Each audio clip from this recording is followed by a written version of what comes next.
સુરેન્દ્રનગરમાં થોડા દિવસ પહેલા ઈડીના દરોડા પડ્યા હતા, જેના કારણે ગુજરાતભરમાં ખળભળાટ મચી ગયો હતો. કારણ કે ઈડીના દરોડા છે તે સરકારી અધિકારીના ઘરે પડ્યા હતા. નાયબ મામલતદારના ઘરે સર્ચ ઓપરેશન થયું, કલેક્ટરના ત્યાં સર્ચ ઓપરેશન થયું અને કેટલાક મહત્વના પુરાવા છે તે મળી આવ્યા હતા. ઈડીના દરોડા બાદ ગોપાલ ઇટાલિયા દ્વારા આ મામલે કેટલીક વાતો છે તે જાહેર મંચ ઉપરથી કરી છે અને શા માટે ઈડીના દરોડા પડ્યા તેને લઈને શું કહી રહ્યા છે ગોપાલ ઇટાલિયા, વાત કરીશું આ વિડીયોમાં. વૈષ્ણવજન તો તેને કહીએ જે પીડ પરાઈ જાનાને રે. નમસ્કાર, નવજીવન ન્યૂઝમાં આપનું સ્વાગત છે. હું છું જયંત દાફડા. સુરેન્દ્રનગરમાં ઈડીના દરોડા પડે છે અને નાયબ મામલતદારની ધરપકડ થાય છે, કલેક્ટરની બદલી થાય છે, વકીલને ત્યાં પણ સર્ચ ઓપરેશન થાય છે અને એસીબીમાં ગુનો પણ દાખલ થાય છે. આ મામલો હતો જમીનને એને કરવા માટેના કેટલુંક ષડયંત્ર ચાલી રહ્યું હતું અને જે મામલો સામે આવ્યો ત્યારબાદ ઈડીના દરોડા થયા અને ઈડીના દરોડા થતાં કેટલાક મહત્વના પુરાવો પણ છે તે ઈડીના હાથે લાગ્યા હતા. તેવામાં ગોપાલ ઇટાલિયા દ્વારા જાહેર મંચ પરથી આ ઈડીની રેડ થઈ સુરેન્દ્રનગરમાં, તેને લઈને તેમણે કેટલો ખુલાસો કર્યો છે અને શા માટે ઈડીની રેડ થઈ તેને લઈને પહેલા તો શું કહી રહ્યા છે ગોપાલ ઇટાલિયા તેમને સાંભળીએ.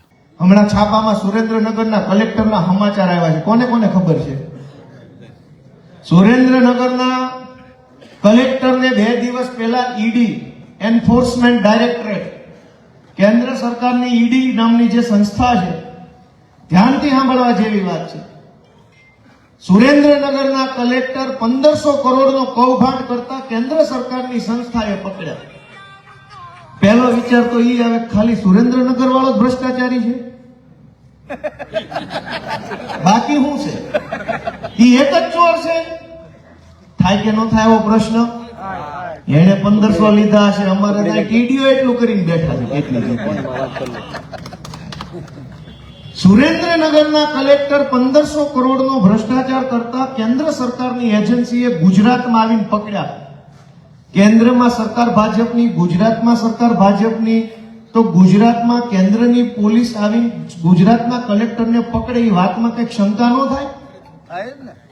કેન્દ્રમાં કોંગ્રેસ હોય ને અહીંયા ભાજપ હોય તો એમ લાગે કે કઈક વાંધો પડ્યો છે બે સરકારને. બે બાજુ એક વકલ છે તો કેમ રેડ પડી?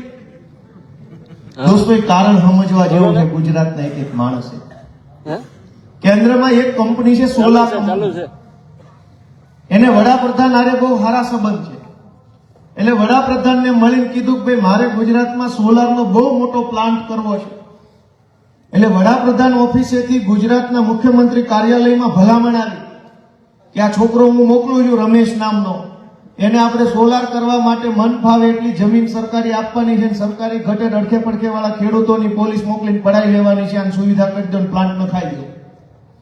વડાપ્રધાન ઓફિસની સૂચના મુખ્યમંત્રી કાર્યાલયમાં આવી. મુખ્યમંત્રીએ એ ભાઈને મળ્યા, આગતા સ્વાગતા કરી. ગુજરાતના ટોપ 10 અધિકારીઓ હોય છે, મેન આખી સરકારના ટોપ મેન 10, એની હાજરીમાં મુખ્યમંત્રીને આગતા સ્વાગતા કરી. એના ફોટો વિડીયો પણ છે મુખ્યમંત્રીના ફેસબુક પર કે આવો આવો. ઓલાએ કીધું સુરેન્દ્રનગરમાં જમીન જોતી છે.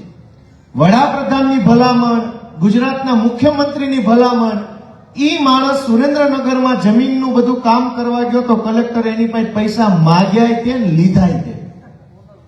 જેની વડાપ્રધાને ભલામણ કરી, જેની મુખ્યમંત્રીએ ભલામણ કરી, ઈ માણસ પાસે કલેક્ટરે પૈસા માગી લીધા. તો ભ્રષ્ટાચાર કરનારની હિંમત તો જોવો,